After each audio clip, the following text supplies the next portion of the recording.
So they will not have a driver's license, a vehicle registration, an insurance card, or anything in which there is some type of implicit contract, verbal or nonverbal contract, in which the United States government can hold sway over them as a slave. Sovereigns believe in two different things, that each of us are two distinct individuals. We are our free man, which is our flesh and blood, our human aspect, and we're our straw man, and that straw man is that corporate slave, if you will, to the United States corporate government. Ah, the government. It loves you and wants to keep you safe and well. It even wants to make paying taxes, fines, and court costs easier for you. How? Well, you'll need to meet your straw man. He was born the same day you were. He looks like you, has the same name, and lives in your house, but you never knew he existed.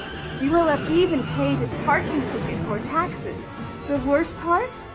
He's been dead from day one. From every birth certificate, a legal personality, or legal fiction, is created with the same name to confuse little old you into thinking it's you.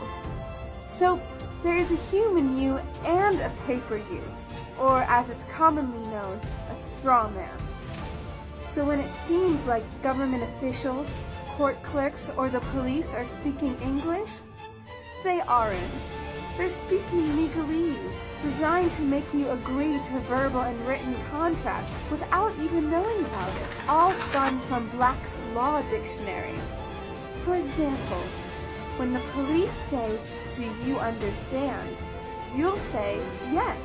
What they are really saying is, "Do you stand under our authority?" Oops-a-daisy, you just created a verbal contract with them. Oh, you clever government.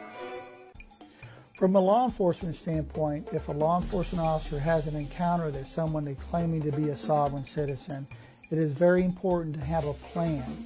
And what we suggest is when you identify someone as a sovereign, either through their rhetoric, through their paperwork, or through some other type of means, is you automatically disconnect and call for a backup officer and for a supervisor. Have a plan when it comes to dealing with a sovereign. Document the incident through a report, through a field contact. Document the incident and then share that information with your agency, with other surrounding agencies.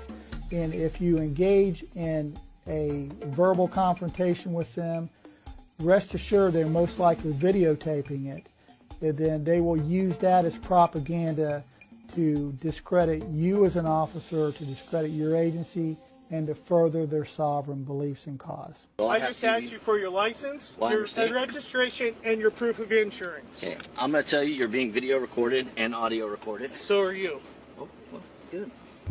Do not get distracted by their verbiage, by their rhetoric, by their onslaught of paperwork or language that they're giving you. When they come into the courts, usually they have lots of paperwork that's hard to decipher. It takes a lot of time with our staff to try to decipher what it is they're trying to file. And then in their case files, they're usually very voluminous. They take a lot of time. And in the courts, they can be belligerent. Sometimes they don't want to stand up when the judge comes into the courtroom, and they're always representing themselves in the court. So you can see it does have a huge impact on the courts, on a statewide basis.